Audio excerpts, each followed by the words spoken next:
आप सुन रहे हैं जगत गुरु तत्वदर्शी संत रामपाल जी महाराज द्वारा लिखित पुस्तक ज्ञान गंगा का पेज नंबर 99। ऋग्वेद मंडल 9 सूक्त 96 मंत्र 18। ऋषि मना य ऋषिकृत स्वर्षाः सहस्रणीथः पदवीयः कवीनाम तृतीयम धाम महिषः सिषा संत सोमा विराजमानो राजति स्तुप। ऋषि मना य ऋषिकृत स्वर्षाः सहस्रणीथः पदवीयः कवीनाम तृतीयम धाम महिषः सिषा संत सोमा विराजमानो राजति स्तुप। अनुवाद। वेद बोलने वाला ब्रह्म कह रहा है कि यह यानी जो पूर्ण परमात्मा विलक्षण बच्चे के रूप में आकर कवि नाम यानी प्रसिद्ध कवियों की पदवीयः यानी उपाधि प्राप्त करके अर्थात एक संत या ऋषि की भूमिका करता है, उस ऋषिकृत यानी संत रूप में प्रकट हुए प्रभु द्वारा रची सहस्राणीथः यानी हजारों वाणी ऋषिमना यानी संत स्वभाव वाले व्यक्तियों अर्थात भक्तों के लिए स्वर्षाः यानी स्वर्ग तुल्य आनंददायक होती हैं। सोम यानी वह अमर पुरुष अर्थात सत्पुरुष। तृतीया यानी तीसरे। धाम यानी मुक्ति लोक अर्थात सत्यलोक की। महिषः यानी सुदृढ़ पृथ्वी को। सिषा यानी स्थापित करके। अनु यानी पश्चात। संत यानी मानव सदृश संत रूप में होता हुआ। स्तूप यानी गुबंद अर्थात गुंबज में उच्चे टिले रूपी सिंहासन पर। विराजमनु राजती यानी उज्जवल स्थूल आकार में अर्थात मानव सदृश तेजोमय शरीर में विराजमान है। भावार्थ। मंत्र 17 में कहा है कि कबीरदेव शिशु रूप धारण कर लेता है, लीला करता हुआ बड़ा होता है, कविताओं द्वारा तत्व ज्ञान वर्णन करने के कारण कवि की पदवी प्राप्त करता है अर्थात उसे ऋषि संत व कवि कहने लग जाते हैं। वास्तव में वह पूर्ण परमात्मा कबीर ही है। उसके द्वारा रची अमृतवाणी कबीर वाणी यानी कबीरवाणी कही जाती है, जो भक्तों के लिए स्वर्ग तुल्य सुखदायी होती है। वही परमात्मा तीसरे मुक्ति धाम अर्थात सत्यलोक की स्थापना करके एक गुबंद अर्थात गुंबज में सिंहासन पर तेजोमय मानव सदृश शरीर में आकार में विराजमान है। इस मंत्र में तीसरा धाम सतलोक को कहा है। जैसे एक ब्रह्म का लोक जो 21 ब्रह्मांड का क्षेत्र है, दूसरा पर ब्रह्म का लोक जो 7 संख ब्रह्मांड का क्षेत्र है, तीसरा परम अक्षर ब्रह्म अर्थात पूर्ण ब्रह्म का सतलोक है, क्योंकि पूर्ण परमात्मा ने सत्यलोक में सत्य पुरुष रूप में विराजमान होकर नीचे के लोकों की रचना की है, इसलिए नीचे के लोकों की गणना की गई है। यही आंखों देखा प्रमाण संत गरीब दास जी ने बताया है। अर्श कुर्स पर सफेद गुंबज है जहाँ सतगुरु का डेरा। भावार्थ यह है कि ऊपर आसमान के ऊपरी छोर पर कबीर परमेश्वर जी एक सफेद गुबंद यानी गुंबज में रहते हैं। ऋग्वेद मंडल 9 सूक्त 96 मंत्र 19। चमुषट शयनः शकुनो विभृत्वा गोविंदुर्द्रप्स आयुधानि बिभ्रत अपामूर भी सचमानाय समुद्रम तुरीयम धाम महिषो विवक्ति। चमुसत शयनः शकुनः विभृत्वा गोविंदोः द्रप्स आयुधानि बिभ्रत अपामूर भी सचमानः समुद्रम तुरीयम धाम महिषा विवक्ति। आप सुन रहे हैं जगत गुरु तत्वदर्शी संत रामपाल जी महाराज द्वारा लिखित पुस्तक ज्ञान गंगा का पेज नंबर 100। अनुवाद। चमुसत यानी पवित्र, गोविंदोह यानी कामधेनु रूपी सर्व मनोकामना पूर्ण करने वाला पूर्ण परमात्मा कबीरदेव। विभृत्वा यानी सर्व का पालन करने वाला है। शयनः यानी सफेद रंग युक्त। शकुनः यानी शुभ लक्षण युक्त। चमुसत यानी सर्वशक्तिमान है। द्रप्सः यानी जैसे दूध से दही बनाने की विधि होती है, ऐसे शास्त्रानुकूल साधना से दही रूपी पूर्ण मुक्तिदाता। आयुधानी यानी तत्व ज्ञान रूपी काल जाल विनाशक धनुष युक्त सारंगपाणी प्रभु है। सचमाना यानी वास्तविक। बिभ्रत यानी सर्व का पालन पोषण करता है। अपामूर्भ्यः यानी गहरे जल युक्त। समुद्रम यानी सागर की तरह गहरा गंभीर अर्थात विशाल। तुरीयम यानी चौथे। धाम यानी लोक अर्थात अनामी लोक में। महिषः यानी उज्जवल सुदृढ़ पृथ्वी पर। विवक्ति यानी अलग स्थान पर भिन्न भी रहता है। यह जानकारी कबीरदेव स्वयं ही भिन्न भिन्न करके विस्तार से देता है। भावार्थ। मंत्र 18 में कहा है कि पूर्ण परमात्मा कबीरदेव यानी कबीर परमेश्वर तीसरे मुक्ति धाम अर्थात सतलोक में एक गुंबज में रहता है। इस मंत्र 19 में कहा है कि अत्यधिक सफेद रंग वाला पूर्ण प्रभु जो कामधेनु की तरह सर्व मनोकामना पूर्ण करने वाला है, वही वास्तव में सर्व का पालन करता है। वही कबीरदेव जो मृतलोक में शिशु रूप धार कर आता है, वही जैसे दूध से दही बनाने की विधि होती है, ऐसे पूर्ण मोक्ष प्राप्त करने की शास्त्र विधि अनुसार साधना बताकर पूर्ण मोक्ष रूपी दही प्रदान करने वाला है। तत्व ज्ञान रूपी शास्त्र अर्थात धनुष युक्त होने से सारंग पाणी है तथा जैसे समुद्र सर्व जल का स्रोत है वैसे ही पूर्ण परमात्मा से सर्व की उत्पत्ति हुई है। गीता अध्याय 15 श्लोक 3 में कहा है कि संसार रूपी वृक्ष को तत्व ज्ञान रूपी शस्त्र द्वारा काटकर अर्थात तत्व ज्ञान द्वारा संशय समाप्त करके उसके पश्चात उस परम पद परमेश्वर की खोज करनी चाहिए, जहां जाने के पश्चात साधक लौटकर कभी संसार में नहीं आते अर्थात पूर्ण हो जाते हैं। जिस परमेश्वर से सर्व संसार रूपी वृक्ष की प्रवृत्ति विस्तार को प्राप्त हुई है वह पूर्ण प्रभु चौथे धाम अर्थात अनामी लोक में रहता है। जैसे प्रथम सतलोक, दूसरा अलख लोक, तीसरा अगम लोक, चौथा अनामी लोक है। इसलिए इस मंत्र 19 में स्पष्ट किया है कि कबीरदेव यानी कबीर परमेश्वर ही अनामी पुरुष रूप में चौथे धाम अर्थात अनामी लोक में भी अन्य तेजोमय रूप धारण करके रहता है। ऋग्वेद मंडल 9 सूक्त 96 मंत्र 20। मर्यो न शुभ्रस्तन्वम मृजानोत्यो न श्रित्वा सने धनानाम वृषेव यूथा परिकोशमर्शन कनिकृत चंबोरा विवेश। मर्यः न शुभ्रस्तन्वम मृजाना अत्यः न श्रित्वा सने धनाना वृषेव यूथा परिकोशम अर्शन कनिकृदत चंबोह इरा विवेश। अनुवाद: पूर्ण परमात्मा कबीरदेव जो चौथे धाम अर्थात अनामी लोक में तथा तीसरे धाम अर्थात सत्यलोक में रहता है वही परमात्मा न मर्यः यानी मनुष्य जैसा है परंतु नाश रहित अर्थात अमर, मृजनः यानी निर्मल मुखमंडल युक्त आकार में, अत्यः यानी बहुत, शुभ्रस्तन्वम यानी विशाल श्वेत शरीर धारण करता हुआ ऊपर के लोकों में विद्यमान है तथा वहां से श्रित्वा यानी गति करके अर्थात चलकर जिसका किसी को पता नहीं चलता वही समरूप परमात्मा। इरा यानी पृथ्वी पर, विवेश यानी अन्य वेशभूषा अर्थात भिन्न रूप, चंबोह यानी धारण करके आता है। आप सुन रहे हैं जगत गुरु तत्वदर्शी संत रामपाल जी महाराज द्वारा लिखित पुस्तक ज्ञान गंगा का पेज नंबर 101। सतलोक तथा पृथ्वी लोक पर लीला करता है। यथा यानी बहुत बड़े समूह को वास्तविक, सने यानी सनातन पूजा की, वृषेव यानी वर्षा करके, न धना नाम यानी उन राम नाम की कमाई के निर्धनों को, कनिकृदत यानी मंद स्वर से अर्थात श्वास उश्वास से मन ही मन में उच्चारण करके पूजा करवाता है, जिससे असंख्य अनुयायियों का पूरा संघ, परिकोशम यानी पूर्व वाले सुख सागर रूप अमृत खजाने अर्थात सत्यलोक को अर्शन यानी पूजा करके प्राप्त करता है। भावार्थ: पूर्ण परमात्मा कबीरदेव यानी कबीर परमेश्वर ऊपर तीसरे धाम अर्थात सत्यलोक में रहता है तथा वही परमेश्वर अन्य मनुष्य रूप धारण करके चौथे धाम अर्थात अनामी लोक में रहता है। वही परमात्मा वैसा ही मनुष्य वाला समरूप सुंदर मुखमंडल युक्त श्वेत शरीर युक्त आकार में यहाँ पृथ्वी लोक पर भी आता है तथा अपनी वास्तविक पूजा विधि का ज्ञान करवाकर बहुत सारे समूह को अर्थात पूरे संघ को सत्य भक्ति के धनी बनाता है। असंख्य अनुयायियों का पूरा संघ सत्य भक्ति की कमाई से पूर्व वाले सुखमय लोक पूर्ण मुक्ति के खजाने को अर्थात सत्यलोक को साधना करके प्राप्त करता है। अथर्ववेद कांड नंबर 4 अनुवाक नंबर 1 मंत्र नंबर 7। संत रामपाल दास द्वारा भाषा भाष्य।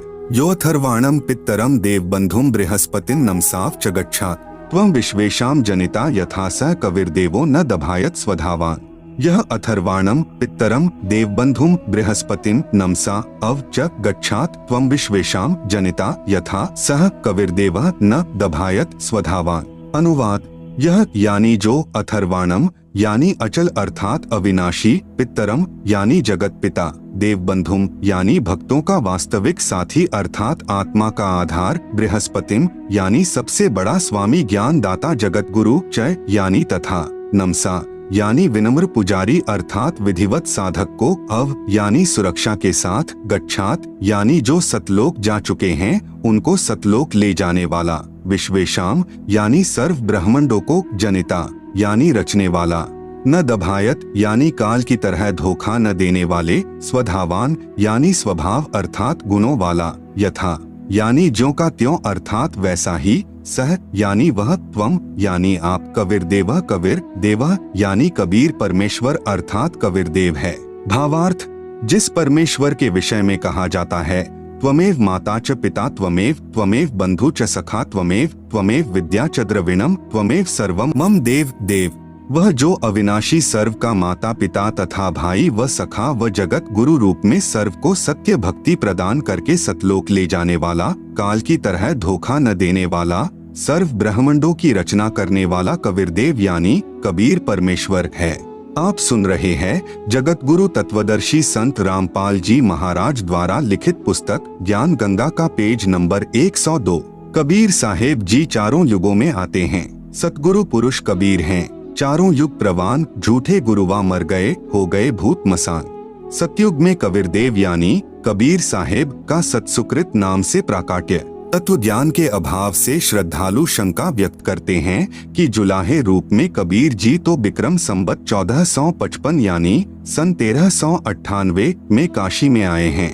वेदों में कबीरदेव यही काशी वाला जुलाहा यानी धानक कैसे पूर्ण परमात्मा हो सकता है? इस विषय में दास यानी संत रामपाल दास की प्रार्थना है कि यही पूर्ण परमात्मा कबीरदेव यानी कबीर परमेश्वर वेदों के ज्ञान से भी पूर्व सतलोक में विद्यमान थे तथा अपना वास्तविक ज्ञान यानी तत्व ज्ञान देने के लिए चारों युगों में भी स्वयं प्रकट हुए हैं। सतयुग में सत्सुकृत नाम से, त्रेतायुग में मुनिंद्र नाम से, द्वापर युग में करुणामय नाम से तथा कलयुग में वास्तविक कबीरदेव यानी कबीर प्रभु नाम से प्रकट हुए हैं। इसके अतिरिक्त अन्य रूप धारण करके कभी भी प्रकट होकर अपनी लीला करके अंतर्ध्यान हो जाते हैं। उस समय लीला करने आए परमेश्वर को प्रभु चाहने वाले श्रद्धालु नहीं पहचान सके, क्योंकि सर्व महर्षियों व संत कहलाने वालों ने प्रभु को निराकार बताया है। वास्तव में परमात्मा आकार में है, मनुष्य सदृश शरीर युक्त हैं, परंतु परमेश्वर का शरीर नाड़ियों के योग से बना 5 तत्व का नहीं है, एक नूर तत्व से बना है। पूर्ण परमात्मा जब चाहे यहाँ प्रकट हो जाते हैं। वे कभी माँ से जन्म नहीं लेते, क्योंकि वे सर्व के उत्पत्ति करता हैं। पूर्ण प्रभु कबीर जी यानी कबीरदेव सतयुग में सत्सुकृत नाम से स्वयं प्रकट हुए थे। उस समय गरुड़ जी, श्री ब्रह्मा जी, श्री विष्णु जी तथा श्री शिव जी आदि को सत ज्ञान समझाया था। श्री मनु महर्षि जी को भी तत्व ज्ञान समझाना चाहा था, परंतु श्री मनु जी ने परमेश्वर के ज्ञान को सत न जानकर श्री ब्रह्मा जी से सुने वेद ज्ञान पर आधारित होकर तथा अपने द्वारा निकाले वेदों के निष्कर्ष पर ही आरूढ़ रहे। इसके विपरीत परमेश्वर सत्सुकृत जी का उपहास करने लगे कि आप तो सर्व विपरीत ज्ञान कह रहे हो। इसलिए परमेश्वर सत्सुकृत का उर्फ नाम वामदेव निकाल लिया। वाम का अर्थ होता है उल्टा, विपरीत। जैसे बायां हाथ को वामा अर्थात उल्टा हाथ भी कहते हैं, जैसे दाएं हाथ को सीधा हाथ भी कहते हैं। इस प्रकार सतयुग में परमेश्वर कबीरदेव जी जो सत्सुकृत नाम से आए थे, उस समय के ऋषियों व साधकों को वास्तविक ज्ञान समझाया करते थे, परंतु ऋषियों ने स्वीकार नहीं किया। सत्सुकृत जी के स्थान पर परमेश्वर को वामदेव कहने लगे।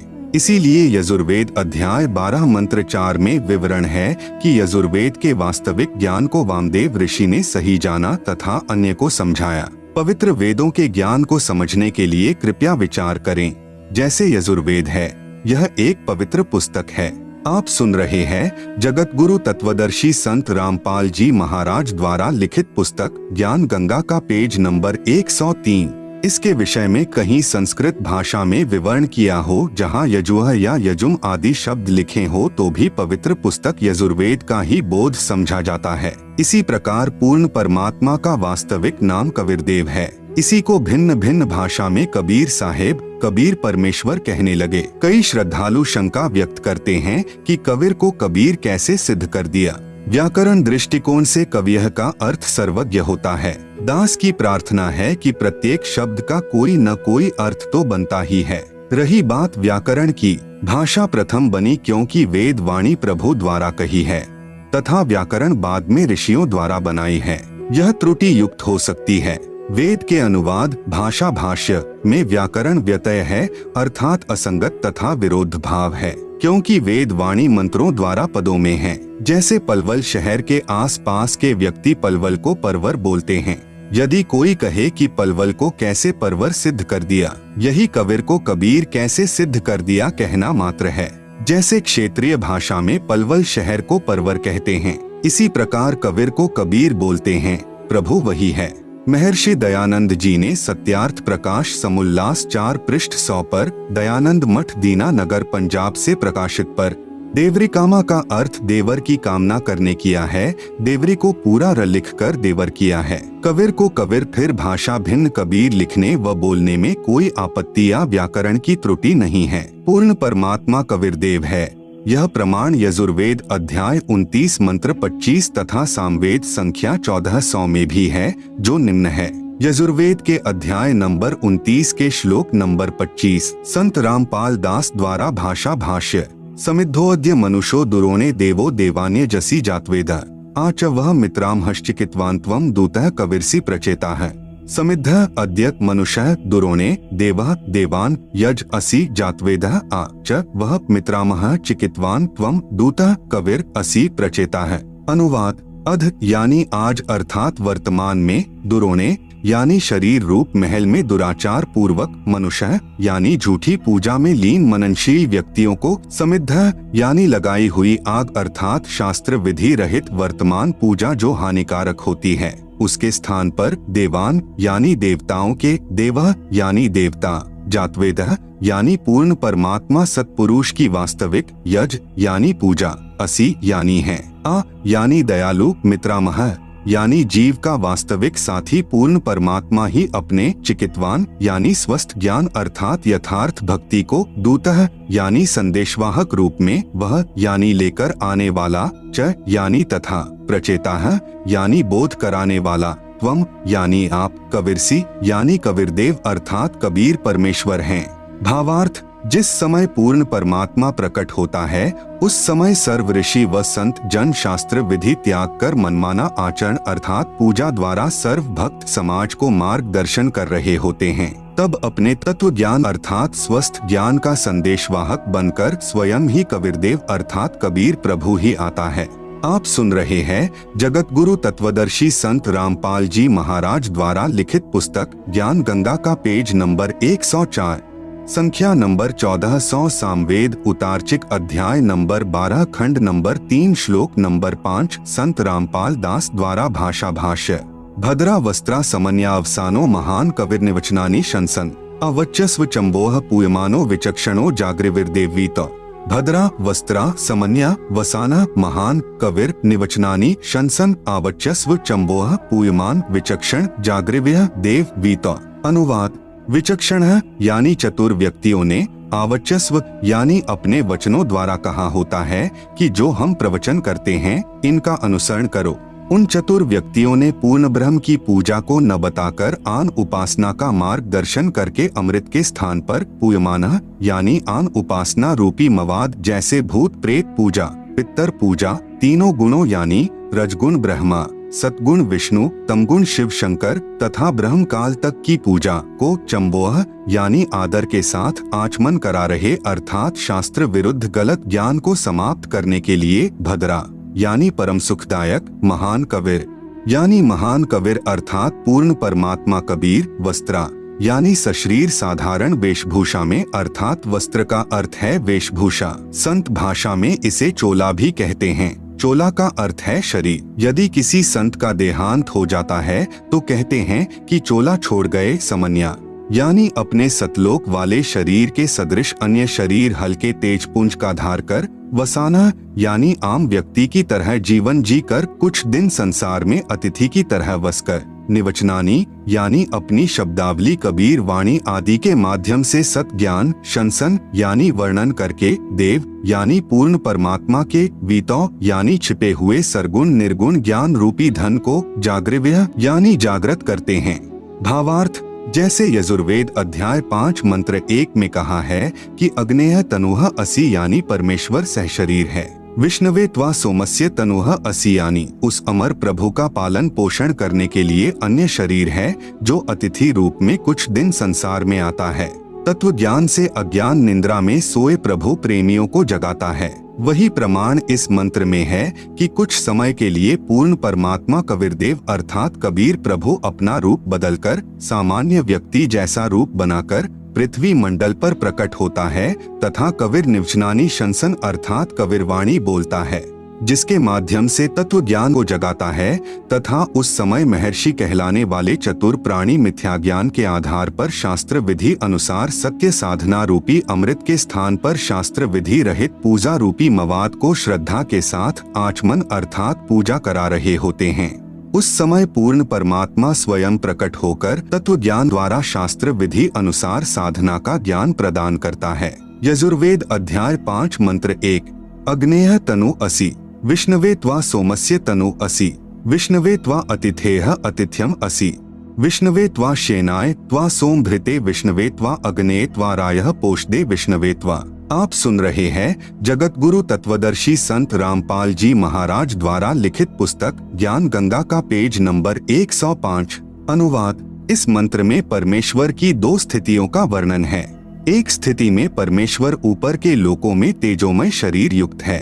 दूसरी स्थिति में परमेश्वर ऋषि या संत की वेशभूषा में साधारण व्यक्ति की तरह शरीर धारण करके सर्व आत्माओं को संभालता है। जैसे अतिथि अर्थात मेहमान आता है। अतिथि का भावार्थ है कि जिसके आने की तिथि पूर्व निर्धारित न हो। उस परमात्मा के अतिथि रूप में आने की भी 2 स्थिति हैं। जैसे नंबर 1, परमात्मा कुछ समय संसार में रहकर आम व्यक्ति की तरह जीवन जीकर अपना तत्व ज्ञान प्रचार करता है। जैसे परमेश्वर कबीर रूप से प्रकट होकर बनारस काशी शहर में 120 वर्ष रहे। अचानक कमल के फूल पर शिशु रूप में प्रकट हुए, फिर लीलावत बड़े हुए, 120 वर्ष संसार में अतिथि रूप में रहकर सहशरीर सतलोक में यानी अपने निज स्थान में चले गए। दूसरी स्थिति है कि परमात्मा अचानक संत या ऋषि रूप में या अन्य साधारण मानव रूप में प्रकट होकर अपने विशेष भक्त को दर्शन देते हैं, उसको तत्व ज्ञान समझाते हैं तथा अपने सत्यलोक के दर्शन करवा के वापस छोड़ देते हैं। फिर वह परम भक्त उस पूर्ण परमात्मा की आंखों देखी महिमा का वर्णन करता है। इसको बाज पक्षी या अलल पक्षी की तरह क्रिया बताई है। जैसे बाज पक्षी अति शीघ्रता से अन्य पक्षी पर झपटता है, उसे लेकर शीघ्र चला जाता है।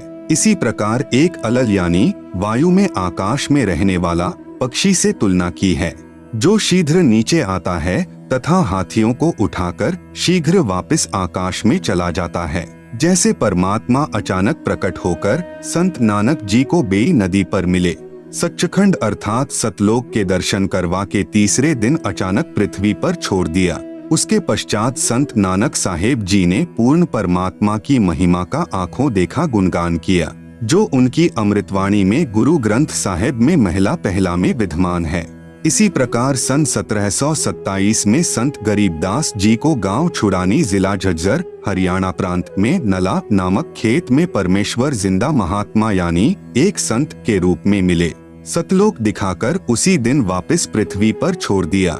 उसके पश्चात संत गरीबदास साहेब जी ने परमात्मा की महिमा का आंखों देखा विवरण वर्णन किया, जो उनकी अमृतवाणी में सदग्रंथ वाणी गरीबदास में विद्यमान है। इसी प्रकार संत दादू साहेब जी को मिले, संत मलूक दास साहेब जी को मिले, संत धर्मदास साहेब जी को मिले, संत घीसा दास साहेब जी को मिले, हजरत मोहम्मद साहेब जी को मिले, राजा अब्राहिम अधम सुल्तान जी को मिले। अन्य बहुत से महात्माओं को पूर्ण प्रभु अतिथि रूप में दूसरी विधि से मिले तथा अपना यथार्थ आध्यात्मिक ज्ञान यानी तत्व ज्ञान का प्रचार किया तथा अपनी आत्माओं का कल्याण किया। आचार्य स्वामी रामानंद जी को मिले तथा उनको सत्यलोक के दर्शन करवाए। आचार्य स्वामी रामानंद जी ने आंखों देखकर पूर्ण परमेश्वर कबीर जी की महिमा का वर्णन किया। दोहु ठोर है एक तू भया एक से दो, हे कबीर हम कारणे आए हो मगजोय। आप सुन रहे हैं जगत गुरु तत्वदर्शी संत रामपाल जी महाराज द्वारा लिखित पुस्तक ज्ञान गंगा का पेज नंबर 106। स्वामी रामानंद जी ने कहा है, कबीर परमेश्वर आप ऊपर तेजोमय शरीर में तथा यहाँ दोनों स्थानों पर आप ही हैं। हमारे लिए आप इतना रास्ता चल कर आए हैं। अग्ने यानी स्वप्रकाशित परमेश्वर, तनुह यानी सशरीर, असि यानी है अर्थात परमेश्वर तेजोमय शरीर सहित है।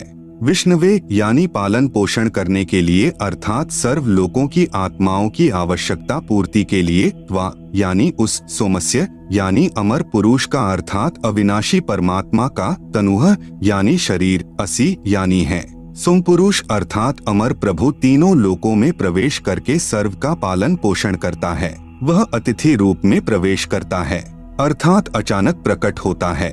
जिस किसी के आने की तिथि पूर्व निर्धारित न हो उसको अतिथि अर्थात मेहमान कहते हैं। त्वा यानी उस परमेश्वर का विष्णवे यानी तीनों लोकों में प्रवेश करके पालन पोषण करने के लिए आगमन होता है। अतिथे यानी अतिथि रूप में प्रकट परमेश्वर, अतिथ्यम यानी अतिथियन अर्थात पूजा के योग्य, असि यानी है। त्वा यानी उस परमात्मा का आगमन, विष्णवे यानी पालन करने के लिए, सोमभन्ते यानी अमर सुख प्रदान करने के लिए अर्थात पूर्ण मोक्ष मार्ग प्रदान करके भक्ति रूपी अमृत से परिपूर्ण करने के लिए दो प्रकार से होता है। एक तो त्वा यानी उस परमात्मा का आगमन, विष्णवे यानी कुछ समय संसार में व्यापक होने के लिए अर्थात संसार में मानव की तरह लीला करके जीवन जीकर पुण्यात्माओं को तत्व ज्ञान प्रदान करने के लिए तथा सर्व सुविधाएं प्रदान करने के लिए होता है। जैसे परमेश्वर चारों युगों में लीला करने के लिए शिशु रूप से प्रकट होकर समय अनुसार साधारण व्यक्ति की तरह वृद्धि को प्राप्त होकर के कुछ समय संसार में रहता है। कलयुग में पूर्ण परमात्मा कबीर नाम से काशी शहर में कमल के फूल पर सन यानी ईस्वी संवत 1398 को प्रकट हुए तथा 120 वर्ष तक संसार में रहे, फिर सशरीर सतलोक लौट गए। दूसरी तरह त्वा यानी उस परमात्मा का आगमन शेमान यानी शेन पक्षी की तरह शीघ्र लौट जाने के लिए होता है।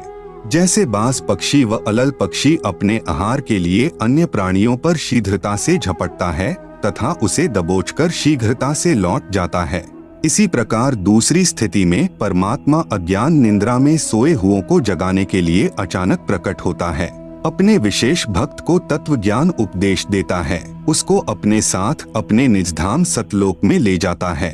वहाँ का सर्व दृश्य दिखाकर भक्त को पुनः पृथ्वी लोक पर छोड़ देता है। उसके पश्चात वह परमात्मा प्राप्त भक्त परमात्मा की आंखों देखी महिमा का वर्णन करता है। जैसे संत नानक जी को बेई नदी पर मिले, उन्हें सचखंड अर्थात सत्यलोक ले गए, 3 दिन पश्चात उसी नदी पर वापस छोड़ दिया। जैसे संत गरीबदास जी से गांव छुड़ानी जिला झज्जर हरियाणा प्रांत में मिले तथा उन्हें सत्यलोक लेकर गए तथा कुछ ही घंटों के पश्चात पुनः पृथ्वी पर छोड़ दिया। उपरोक्त दोनों महात्माओं ने परमेश्वर की महिमा का आंखों देखा हाल वर्णन किया, जो उन दोनों संतों की अमृत वाणी में विद्यमान है। त्वा यानी उस समर्थ परमेश्वर की लीलाएं है जो वह अग्नय यानी स्वप्रकाशित रहने के लिए लीला करता है।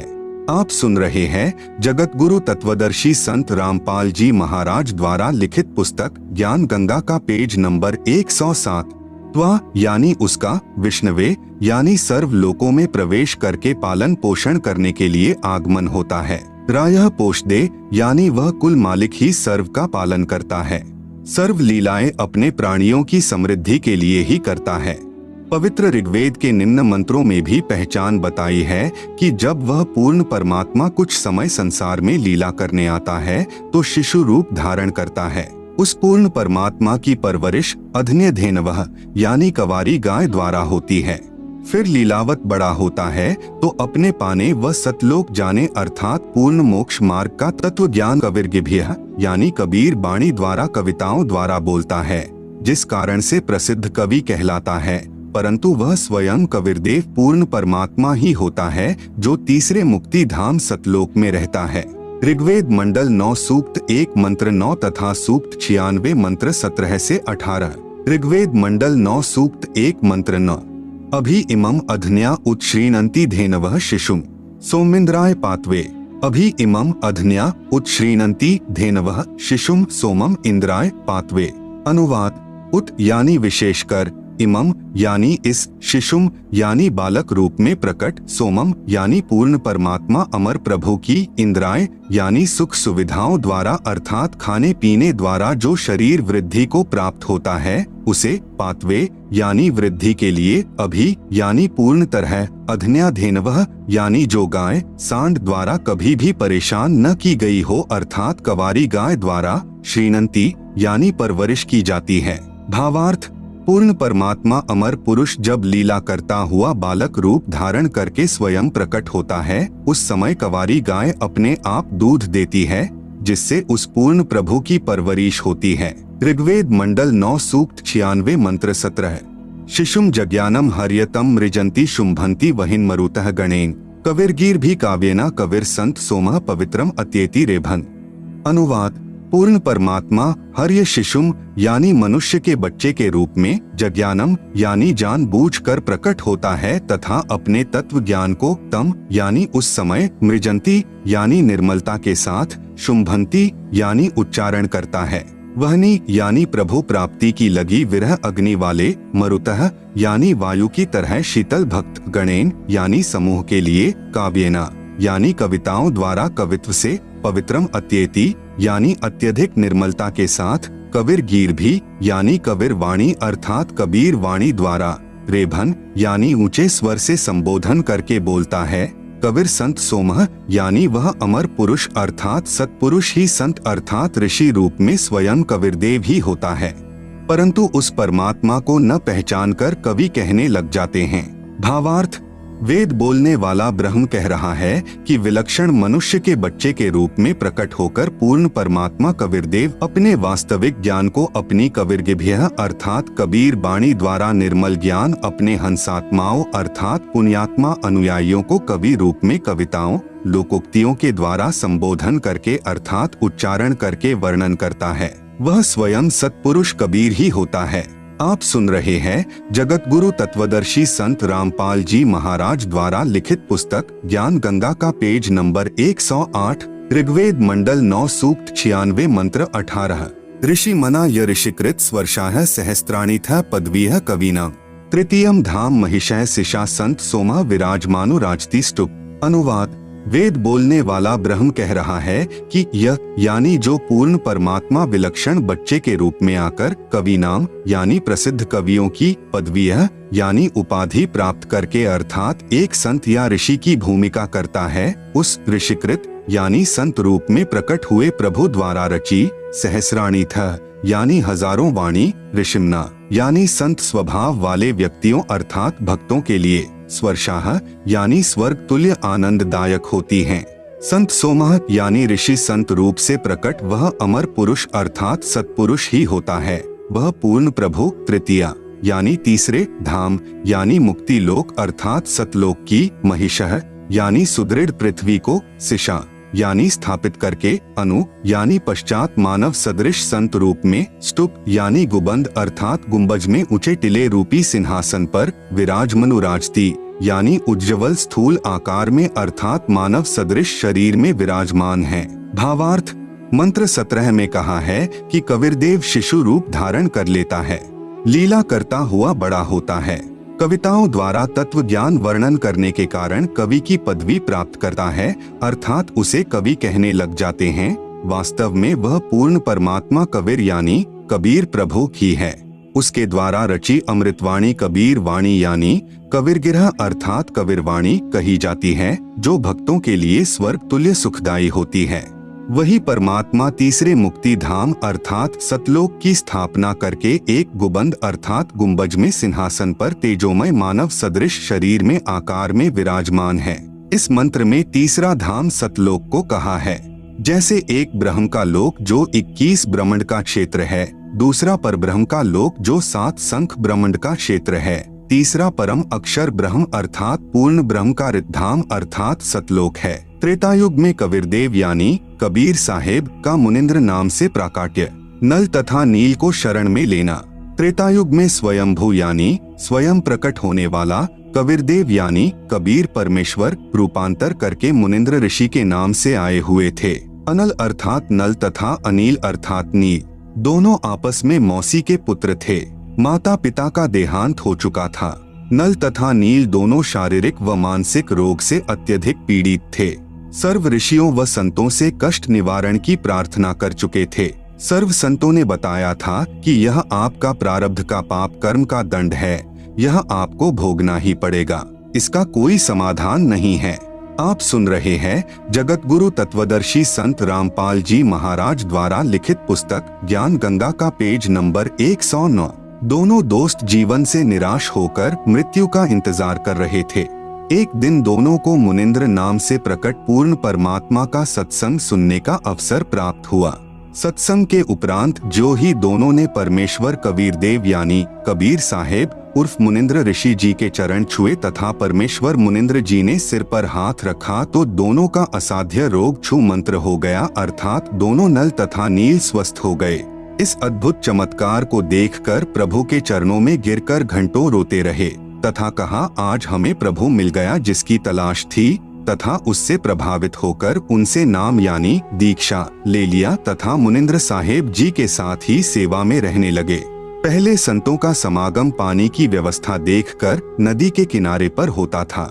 नल और नील दोनों बहुत प्रभु प्रेमी तथा भोली आत्माएं थी। परमात्मा में श्रद्धा बहुत थी, सेवा बहुत किया करते थे। समागमों में रोगी व वृद्ध व विकलांग भक्तजन आते तो उनके कपड़े धोते तथा बर्तन साफ करते, उनके लोटे और गिलास मांज देते थे। परंतु थे भोले से दिमाग के, कपड़े धोने लग जाते तो सत्संग में जो प्रभु की कथा सुनी होती उसकी चर्चा करने लग जाते। वे दोनों प्रभु चर्चा में बहुत मस्त हो जाते और वस्तुएं दरिया के जल में डूब जाती, उनको पता भी नहीं चलता। किसी की 4 वस्तु लेकर जाते तो 2 वस्तु वापस लाकर देते थे। भक्तजन कहते कि भाई आप सेवा तो बहुत करते हो परंतु हमारा तो बहुत काम बिगाड़ देते हो। ये खोई हुई वस्तुएं हम कहाँ से लेकर आएं?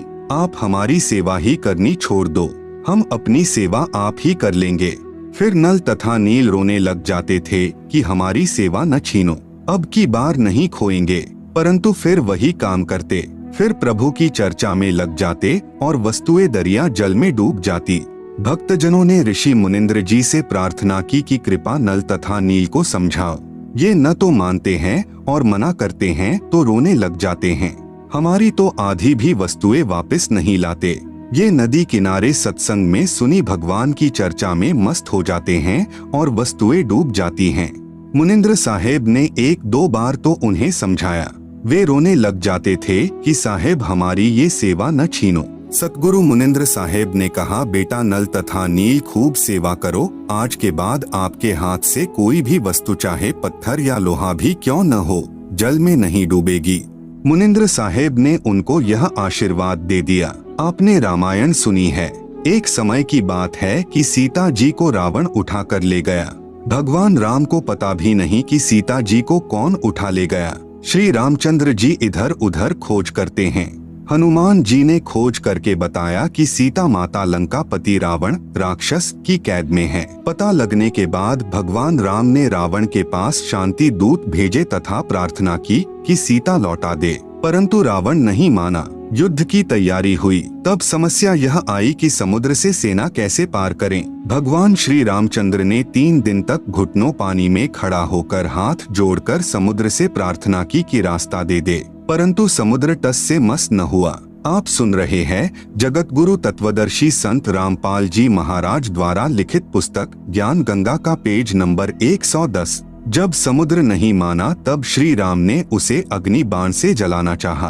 भयभीत समुद्र एक ब्राह्मण का रूप बनाकर सामने आया और कहा कि भगवान सबकी अपनी अपनी मर्यादाएं हैं, मुझे जलाओ मत, मेरे अंदर न जाने कितने जीव जंतु बसे हैं। अगर आप मुझे जला भी दोगे तो भी आप मुझे पार नहीं कर सकते, क्योंकि यहाँ पर बहुत गहरा गड्ढा बन जाएगा जिसको आप कभी भी पार नहीं कर सकते। समुद्र ने कहा, भगवान ऐसा काम करो कि सर्प भी मर जाए और लाठी भी न टूटे, मेरी मर्यादा भी रह जाए और आपका पुल भी बन जाए।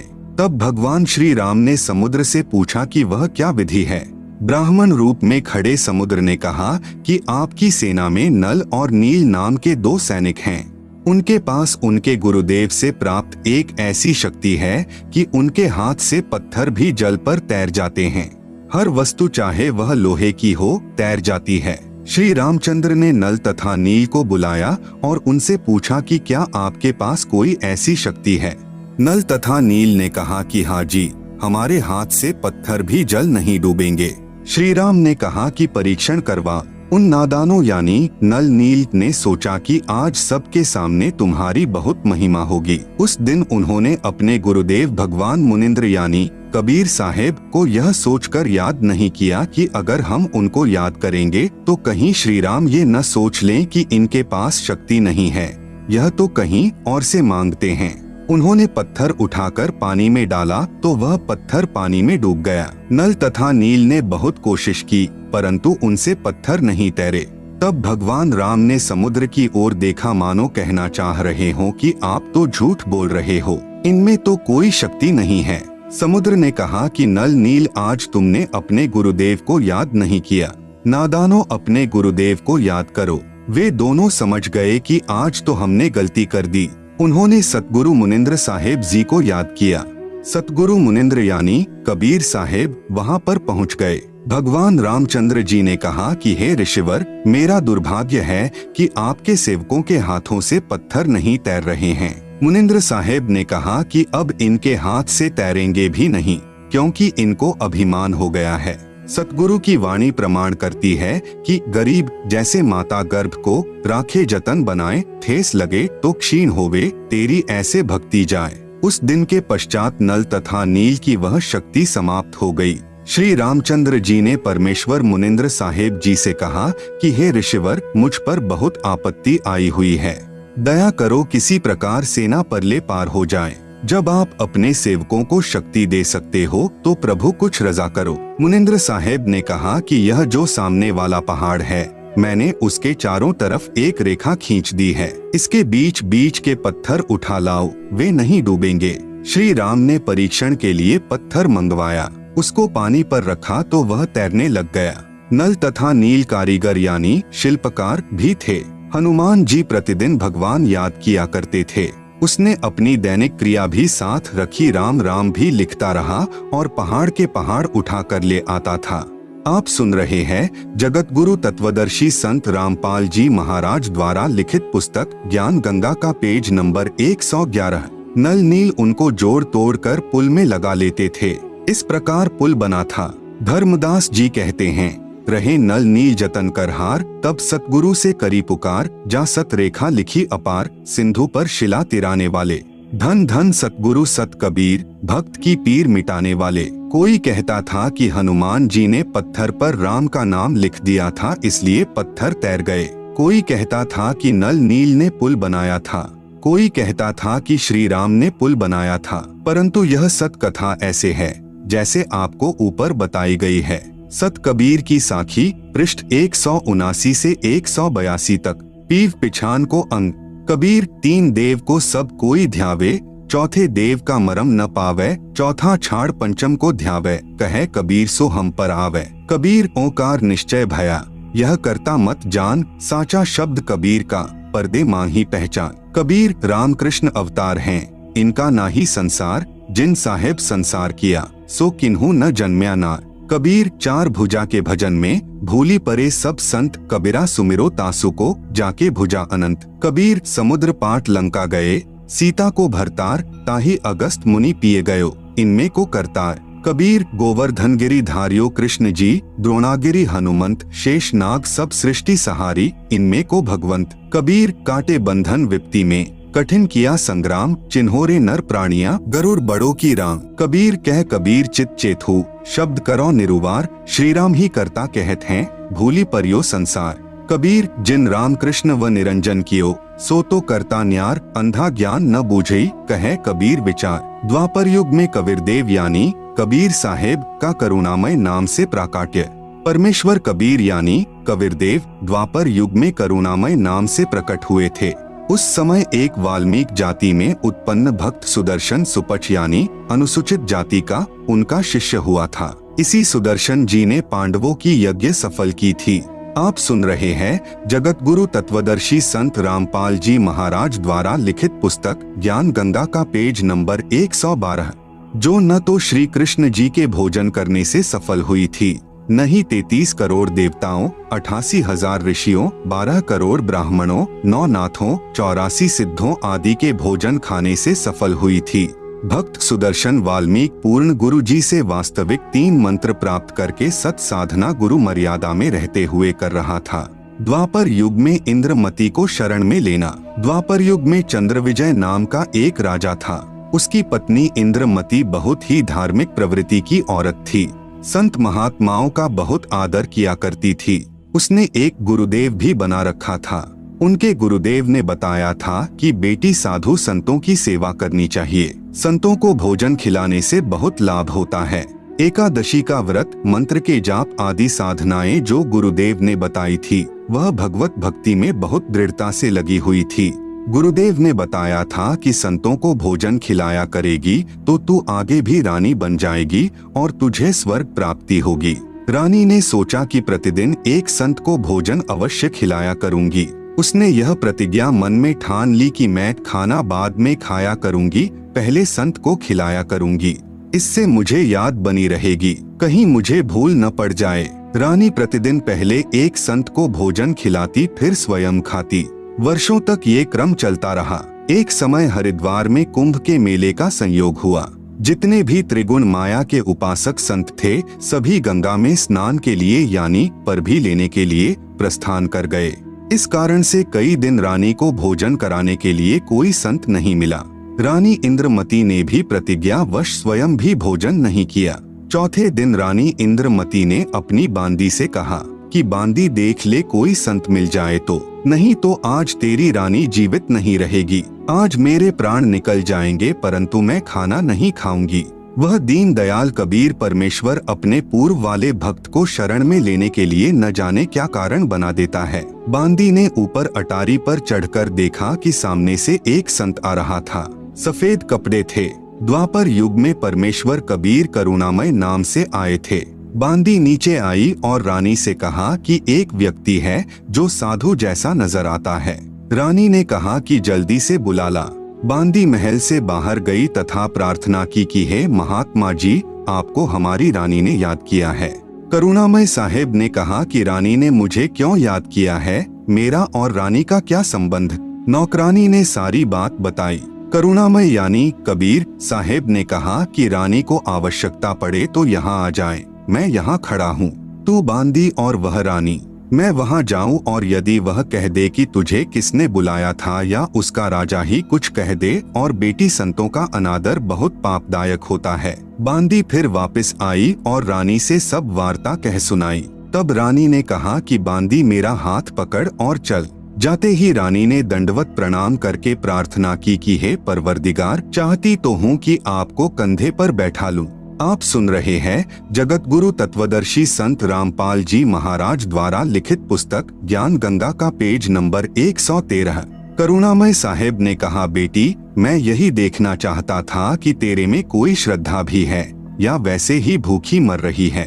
रानी ने अपने हाथों खाना बनाया। करुणामय रूप में आए कबीरदेव ने कहा कि मैं खाना नहीं खाता, मेरा शरीर खाना खाने का नहीं है। तो रानी ने कहा कि मैं भी खाना नहीं खाऊंगी। करुणामय साहेब जी ने कहा कि ठीक है बेटी, लाओ खाना खाते हैं, क्योंकि समर्थ उसी को कहते हैं जो चाहे सो करे। करुणामय साहेब ने खाना खा लिया। करुणामय रूप में प्रकट कविरग्नियानी कबीर परमेश्वर ने रानी से पूछा कि जो यह तू साधना कर रही है, यह तेरे को किसने बताई है। रानी ने कहा कि मेरे गुरुदेव ने आदेश दिया है। कबीर साहेब ने पूछा, क्या आदेश दिया है तेरे गुरुदेव ने। इंद्रमती ने कहा कि ब्रह्मा विष्णु महेश की पूजा, एकादशी का व्रत, तीर्थ भ्रमण, देवी पूजा, श्राद्ध निकालना, मंदिर में जाना, संतों की सेवा करना। करुणामय यानी कबीर साहेब ने कहा कि जो साधना तेरे गुरुदेव ने दी है, तेरे को जन्म और मृत्यु तथा स्वर्ग नरक के चक्र में रखेगी व 84 लाख योनियों के कष्ट से मुक्त नहीं होने देगी। रानी ने कहा कि महाराज जी, जितने भी संत हैं अपनी अपनी प्रभुता आप ही बनाने आते हैं। मेरे गुरुदेव के बारे में कुछ नहीं कहोगे, मैं चाहे मुक्त हो या न हो। अब करुणामय यानी कबीर साहेब सोचते हैं कि इस भोले जीव को कैसे समझाएं। इन्होंने जो पूछ पकड़ ली उसको छोड़ नहीं सकते, मर सकते हैं।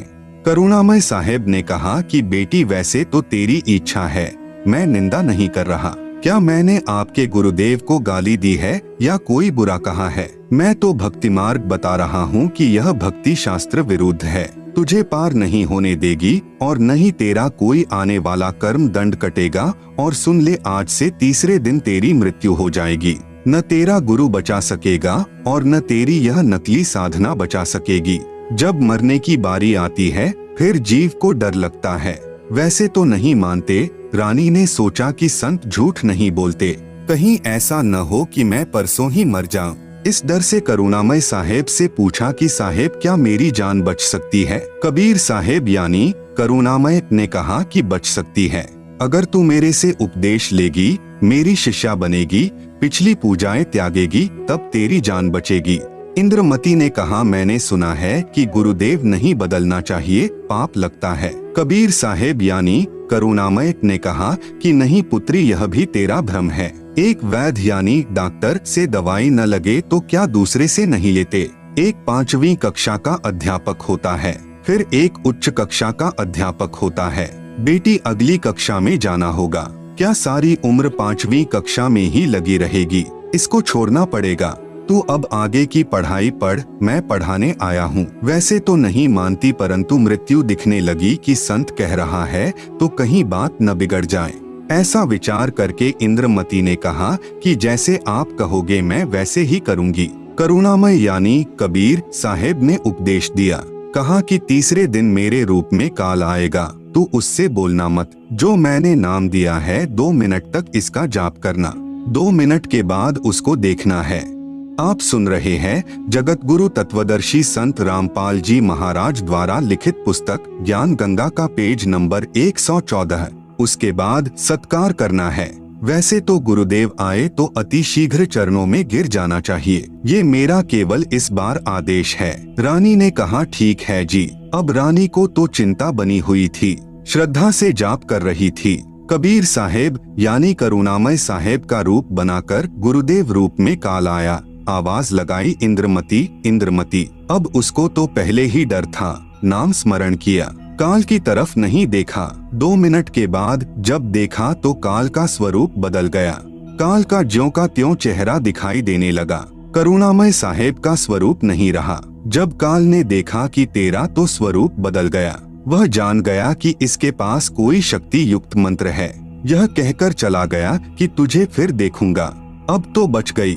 रानी बहुत खुश हुई, फूली नहीं समाई। कभी अपनी बांदियों को कहने लगी कि मेरी मृत्यु होनी थी, मेरे गुरुदेव ने मुझे बचा दिया। राजा के पास गई तथा कहा कि आज मेरी मृत्यु होनी थी, मेरे गुरुदेव ने रक्षा कर दी, मुझे लेने के लिए काल आया था। राजा ने कहा कि तू ऐसे ही ड्रामे करती रहती है, काल आता तो क्या तुझे छोड़ जाता? ये संत वैसे बहका देते हैं। राजा की बात को रानी कैसे माने? खुशी खुशी में रानी अपने कक्ष में जाकर लेट गई। कुछ देर के बाद सर्प बनकर काल फिर आया और रानी को डस लिया। जो ही सर्प ने डसा रानी को पता चल गया। रानी जोर से चिल्लाई, मुझे सांप ने डस लिया। नौकर भागे। देखते ही देखते एक मोरी यानी पानी निकलने का छोटा छिद्र में से वह सर्प निकल गया। अपने गुरुदेव को पुकार कर रानी बेहोश हो गई। करुणामय यानी कबीर साहेब वहाँ प्रकट हो गए। लोगों को दिखाने के लिए मंत्र बोला। वे तो बिना मंत्र भी जीवित कर सकते हैं, किसी जंत्र मंत्र की आवश्यकता नहीं। इंद्रमती को जीवित कर दिया। रानी ने बड़ा शुक्र मनाया कि हे बंदी छोड़, यदि आज आपकी शरण में नहीं होती तो मेरी मृत्यु हो जाती। कबीर परमेश्वर ने कहा कि इंद्रमती, इस काल को मैं तेरे घर में घुसने भी नहीं देता, तेरे पर यह हमला भी नहीं करता, परंतु तुझे विश्वास नहीं होता। तू यह सोचती कि मेरे ऊपर कोई आपत्ति नहीं आनी थी। गुरुजी ने मुझे बहकाकर नाम दे दिया, इसलिए तेरे को थोड़ा सा झटका दिखाया है, नहीं तो बेटी तेरे को विश्वास नहीं होता। धर्मदास यहाँ घना अंधेरा, बिन परिचय जीव जम का चेहरा। कबीर साहेब यानी करुणामय ने कहा कि अब जब मैं चाहूँगा तब तेरी मृत्यु होगी। गरीबदास जी कहते हैं कि गरीब काल डरे करतार से, जय जय जय जगदीश, जौरा जौरी झाड़ती पग रज डारे शीश। यह काल कबीर भगवान यानी कबीर परमेश्वर से डरता है और यह मौत कबीर साहेब के जूते झाड़ती है, अर्थात नौकर तुल्य है। फिर उस धूल को अपने सिर पर लगाकर कहती है कि आपके भक्त के पास मैं नहीं जाऊंगी। गरीब काल जो पीसे पीसना, जौरा है पनिहार, ये 2 असल मजूर हैं मेरे साहेब के दरबार। आप सुन रहे हैं जगत गुरु तत्वदर्शी संत रामपाल जी महाराज द्वारा लिखित पुस्तक ज्ञान गंगा का पेज नंबर 115। यह काल जो यहाँ का 21 ब्रह्मांड का भगवान यानी ब्रह्म है तथा जो ब्रह्मा विष्णु महेश का पिता है, ये तो मेरे कबीर साहेब का आटा पीसता है अर्थात पक्का नौकर है, और जौरा यानी मौत मेरे कबीर परमेश्वर का पानी भरती है अर्थात एक विशेष नौकरानी है। यह 2 असल मजदूर मेरे कबीर परमेश्वर के दरबार में हैं। कुछ दिनों के बाद साहेब फिर आए, रानी इंद्रमती को सतनाम प्रदान किया। फिर कुछ समय के उपरांत करुणामय साहेब ने रानी इंद्रमती की अति श्रद्धा देखकर सारनाम दिया, शब्द की उपलब्धि करवाई। कबीर परमेश्वर रानी इंद्रमती को समय समय पर दर्शन देने जाते रहते थे, तो इंद्रमती प्रार्थना किया करती थी कि मेरे पति राजा को समझाओ मालिक, यह भी मान जाए, आपके चरणों में आ जाए तो मेरा जीवन सफल हो जाए। चंद्रविजय से कबीर साहेब ने प्रार्थना की कि चंद्रविजय आप भी नाम लो, यह 2 दिन का राज और ठाठ है, फिर 84 लाख योनियों में प्राणी चला जाएगा। चंद्रविजय ने कहा कि भगवान मैं तो नाम लूं नहीं और आपकी शिष्या को मना करूं नहीं, चाहे सारे खजाने को ही दान करो, चाहे किसी प्रकार का सत्संग करवाओ, मैं मना नहीं करूंगा। कबीर साहेब यानी करुणामय ने पूछा आप नाम क्यों नहीं लोगे? चंद्रविजय राजा ने कहा कि मैंने तो बड़े बड़े राजाओं की पार्टियों में जाना पड़ता है। करुणामय यानी कबीर साहेब ने कहा कि पार्टियों में जाने में नाम क्या बाधा करेगा, सभा में जाओ, वहाँ काजू खाओ, दूध पी लो, शरबत जूस पी लो, शराब मत प्रयोग करो, शराब पीना महापाप है। परंतु राजा नहीं माना। रानी की प्रार्थना पर करुणामय यानी कबीर साहेब ने राजा को फिर समझाया कि नाम के बिना ये जीवन ऐसे ही व्यर्थ हो जाएगा, आप नाम ले लो।